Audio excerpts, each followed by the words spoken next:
compromise. உங்க சைடுலயும் எங்க சைடுலயும். It's a GT promise. GT Holidays, South India's #1 travel brand.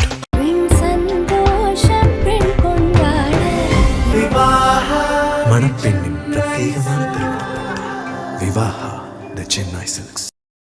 S, வீடு, schools, hotels, store room எங்கெல்லாம் partition wall கட்டணும்னாலும் இப்போ பில்டிங் ஓனர்ஸோட first choice Renocon rapid wall panels. பிப்ரவரி 13 வெள்ளிக்கிழமை காலை பொழுது தமிழகத்தின் பெரும்பாலான பெண்களுக்கு இன்ப அதிர்ச்சிக்கான நேரமா அமைஞ்சது. வழக்கம் போல செல்போனை ஓபன் செய்த போது தென்பட்ட ஒரு மெசேஜ் இல்லத்தரசிகளுக்கு ஒரு மின்னல் கீற்றாய் மின்னிருக்கு.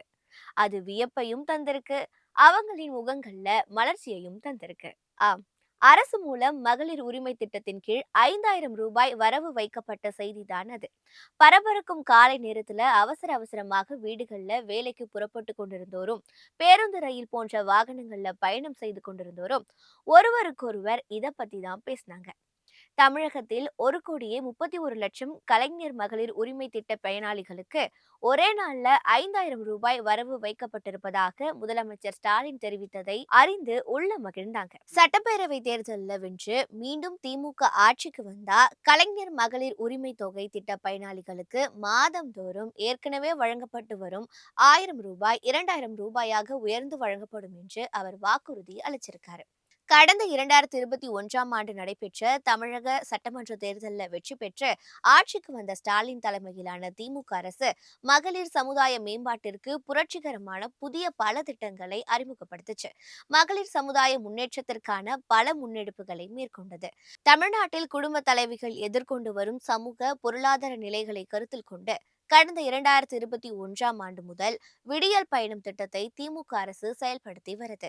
அதாவது தமிழ்நாடு முழுவதும் நகர அரசு பேருந்துகளில் உழைக்கும் பெண்கள் இலவசமாக பயணிக்கும் இந்த திட்டத்தால் பெண்கள் பயனடைந்து வராங்க. மாதந்தோறும் ஒவ்வொரு பெண்மணியும் தலா 800 ரூபாய் இதன் மூலம் சேமிக்க முடிவதாக அரசு புள்ளி விவரங்கள் அடிப்படையில் தெரிவிச்சிருக்கு. தமிழ்நாடு முழுவதிலும் அரசு பேருந்துகளில் பெண்களுக்கு கட்டணமில்லா பயண வசதி வழங்கும் விடியல் பயண திட்டத்தை நடைமுறைப்படுத்தி ஒரு நாளைக்கு ஏறத்தாழ 60 லட்சம் மகளிர் பயன்பெறுகிறாங்க. திமுக மீண்டும் ஆட்சிக்கு வந்தா மகளிருக்கு மாதம் 1000 ரூபாய் உரிமை தொகை வழங்கப்படும் என்றும் கடந்த சட்டமன்ற தேர்தலின் போது தேர்தல் அறிக்கை மூலம் திமுக வாக்குறுதி அளித்தது. வெற்றி பெற்று ஆட்சிக்கு வந்த முதல்வர் ஸ்டாலின் தங்கள் தேர்தல் வாக்குறுதிப்படி மகளிருக்கு மாதந்தோறும் 1000 ரூபாய் உரிமை தொகை வழங்கும் திட்டத்தை அறிமுகம் செஞ்சாரு. நாட்டிற்கே இது ஒரு முன்மாதிரி திட்டமாக அமைந்தது. அதற்கு முன்பு இந்தியாவின் எந்த மாநிலத்திலும் இப்படி ஒரு திட்டம் நடைமுறைப்படுத்தப்படாமலே இருந்தது.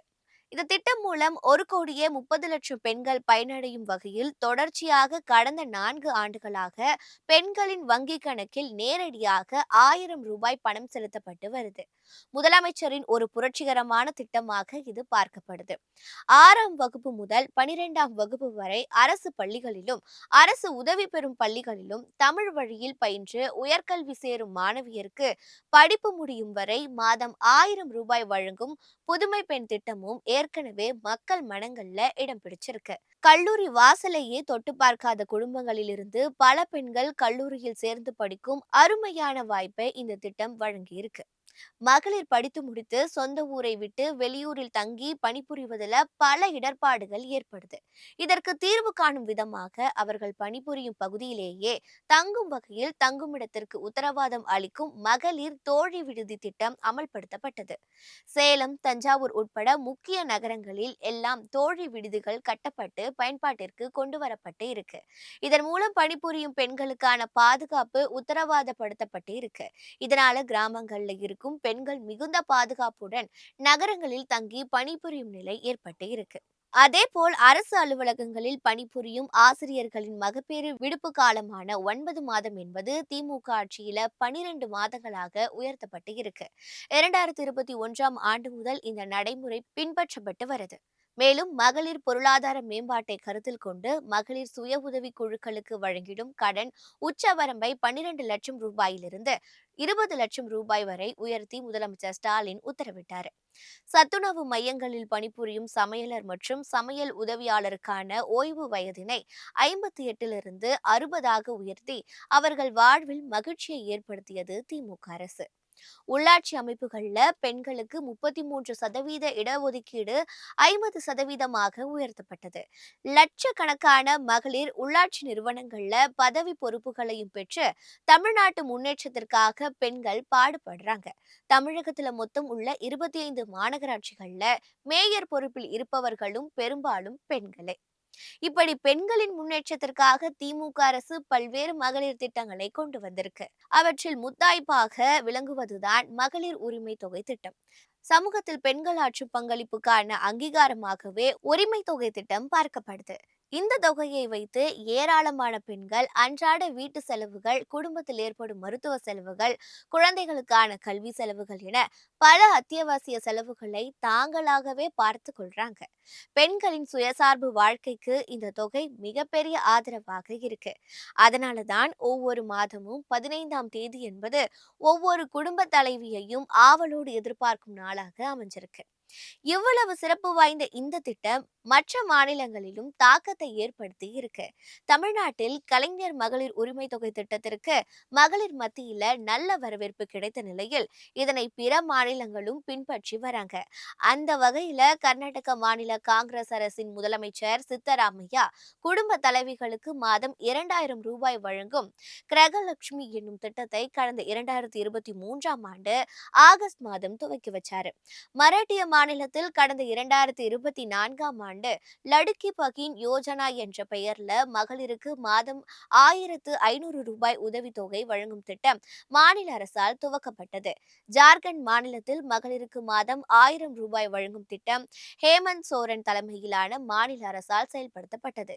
இதேபோல 2023ஆம் ஆண்டு மத்திய பிரதேச மாநிலத்தில் மகளிருக்கு மாதந்தோறும் உதவித்தொகை வழங்கும் திட்டத்தை பாஜக கட்சியை சேர்ந்த முதலமைச்சர் சிவராஜ் சிங் சௌகான் அரசு செயல்படுத்தியது.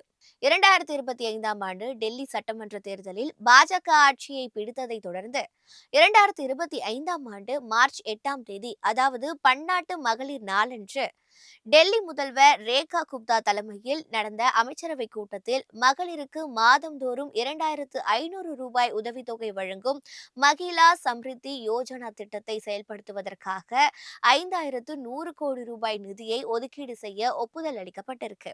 தமிழ்நாட்டை முன்மாதிரியாக கொண்டு புதுச்சேரி அரசும் பெண்களுக்கு மாதந்தோறும் 1000 ரூபாய் வழங்கி வந்த நிலையில் அதனை 2500 ரூபாயாக உயர்த்தி செயல்படுத்தி வருது.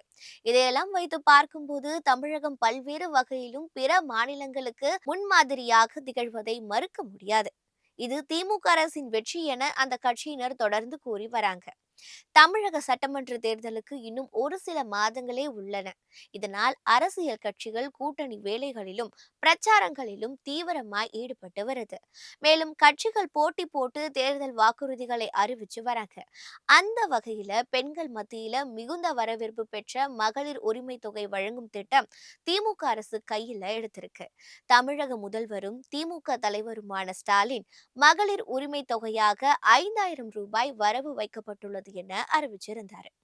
அதாவது பிப்ரவரி, மார்ச், ஏப்ரல் மாதங்களுக்கான முன்பணமாக 3000 ரூபாய், கோடைக்கால சிறப்பு தொகுப்பாக 2000 ரூபாய் என மொத்தம் 5000 ரூபாய் மகளிர் உரிமை தொகை பெறுவோரின் வங்கி கணக்கில் வரவு வைக்கப்பட்டிருக்கு.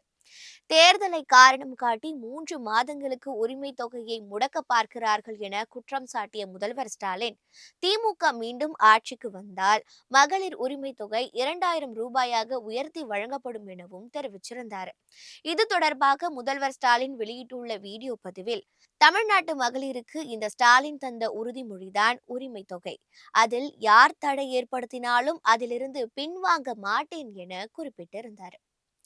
தேர்தலை காரணம் காட்டி 3 மாதங்களுக்கு உரிமை தொகையை முடக்க பார்க்கிறார்கள், முந்திக் கொண்டது திமுக அரசு என அவர் தெரிவிச்சிருந்தார். பிப்ரவரி, மார்ச், ஏப்ரல் மாதங்களுக்கான முன்பணமாக 3000 ரூபாயுடன் கோடைக்கால சிறப்பு தொகுப்பாக 2000 ரூபாயையும் சேர்த்து வழங்கப்பட்டு இருப்பதாக அவர் குறிப்பிட்டிருந்தார். 1,31,00,000 கலைஞர் மகளிர் உரிமை திட்ட பயனாளிகளுக்கு 5000 ரூபாய் வரவு வைக்கப்பட்டிருக்கிறது என்றும், வெல்லும் தமிழ் பெண்கள் ஆதரவோடு அடுத்து தாங்கள்தான் வெல்வோம் என்றும் அவர் தெரிவிச்சிருந்தார். திராவிட மாடல் 2.0வில் 1000 ரூபாய் உரிமை தொகையை ரூ. 2000 உயர்த்தி வழங்குவோம் என அறிவித்துள்ள முதல்வர் ஸ்டாலின், இது தனது சகோதரிகளுக்கு இந்த முத்துவேல் கருணாநிதி ஸ்டாலின் கொடுக்கும் வாக்குறுதி எனவும் உணர்ச்சி பெருக்கோடு குறிப்பிட்டிருக்காரு. திமுக ஆட்சிக்கு வந்த பிறகு தகுதியான மகளிருக்கு மட்டுமே ரூ. 1000 வழங்கப்படும் என்று 2021 சட்டமன்ற தேர்தலின் போது திமுக வாக்குறுதி அளித்தது. அதன்படி திமுக ஆட்சிக்கு வந்த பிறகு இந்த திட்டம் செயல்படுத்தப்பட்டு 1,31,00,000 பயனாளிகளுக்கு வழங்கப்பட்டு வருது. இந்த நிலையில தான் ரூ. 1000 உரிமை தொகை சட்டமன்ற தேர்தலுக்கு பிறகு மீண்டும் திமுக ஆட்சிக்கு வந்ததும் ரூ. 2000 உயர்த்தி வழங்கப்படும் என முதல்வர் ஸ்டாலின் அறிவிச்சிருக்காரு. இதில் மிகவும் ஆச்சரியமான விஷயம் என்னவென்றால், எதிர்க்கட்சிகள் யாருக்கும் இது பற்றிய தகவல் தெரியாத நிலையில இந்த தொகை வரவு வைக்கப்பட்டிருக்கிறது என்பதுதான். எந்த ஒரு தகவல் கசிவும் இல்லாமல் இது திட்டமிடப்பட்டு செயல்படுத்தப்பட்ட விதம் இன்றைய அரசியல் சூழல்ல சாத்தியமற்றது. ஆனா அதை ஸ்டாலின் நிகழ்த்தி காட்டியிருக்காரு. முக்கியமாக திமுக அரசு மகளிருக்கு கொடுக்க நினைத்த தொகையை ரூ. 5,000 முன்பணமாக மகளிர் உரிமை தொகை மூலம் ரூ. 3,000 கொடுக்கலாம். அதில் இன்னும் ரூ. 2,000 எப்படி சேர்ப்பது? யாருக்காக அவர்கள் யோசித்த அம்சம்தான் கோடைக்கால தொகுப்பு. கோடைக்கால நிவாரணம் ரூ. 2,000 மகளிர் உரிமை தொகையை சேர்த்து ரூ. 5,000 வழங்கி மக்கள் மனதில் இடம் பிடிச்சிருக்கு திமுக அரசு என்றுதான் சொல்லணும். ஏனென்றால் கடந்த 2021 தேர்தல் தேதிக்கும் முடிவு அறிவிக்கிறதுக்கும் கிட்டத்தட்ட 1 மாதத்துக்கும் மேல் எடுத்துக்கொண்டாங்க. அதே மாதிரி காலதாமதம் ஆனாலும் மகளிர் தொகை வழங்குவதில் எந்த சிக்கலும் வந்துவிடக் கூடாது என்ற சிந்தனையோடு மே ஜூன் மாதங்களுக்கும் சேர்த்து பணம் முன்கூட்டியே கொடுக்கப்பட்டுள்ளதாகவே இதனை பார்க்க வேண்டியிருக்கு. ஏற்கனவே அதிமுக பொதுச் செயலாளர் எடப்பாடி பழனிசாமி தனது முதல் கட்ட தேர்தல் வாக்குறுதியின் போது குலவிளக்கு திட்டத்தின் மூலம் அனைத்து குடும்ப அட்டைதாரர்களுக்கும் ஒவ்வொரு மாதமும் உதவித்தொகையாக மகளிருக்கு ரூ. 2,000 வழங்கப்படும் என அறிவித்திருந்த நிலையில் திமுகவும் ரூ. 2,000 வழங்கப்படும் என தேர்தல் வாக்குறுதி அளிச்சிருக்கு. முதல்வர் ஸ்டாலின் இந்த அதிரடி அரசியல் வியூகம் அதிமுக உள்ளிட்ட எதிர்க்கட்சிகளை திக்குமுக்காட வச்சிருக்கே என்று சொல்லணும். அடுத்தடுத்து வரும் தேர்தல் பிரச்சாரங்கள், புதிதாக வெளியாகும் தேர்தல் வாக்குறுதிகள் என தமிழக தேர்தல் களம் சூடு பிடிச்சிருக்கு. ஆட்சி கட்டளை தக்க வைக்க ஆளும் திமுக அரசும் மீண்டும் ஆட்சியை கைப்பற்ற அதிமுக கூட்டணியும் கங்கணம் கட்டிக்கொண்டு தேர்தல் வாக்குறுதிகளை அள்ளி வீசிட்டு வராங்க. அந்த கட்சிகளுக்கு இது எந்த அளவிற்கு பயனளிக்கும் என்பது தேர்தல் முடிந்த பிறகுதான் தெரிய வரும். எத்தனை வாக்குறுதிகளை அள்ளி வீசினாலும் தமிழக மக்கள் தங்களுக்கு பிடித்த கட்சிக்கு தான் வாக்களித்துட்டு வராங்க. அதன்படி 2026 சட்டமன்ற தேர்தலிலும் தமிழக வாக்காளர்கள் யாருக்கு வாக்களித்து அரியணை ஏற்றுவார்கள் என்பதை தேர்தல் முடிவுதான் தீர்மானிக்கும் என்பதை சொல்ல வேண்டுமா என்ன?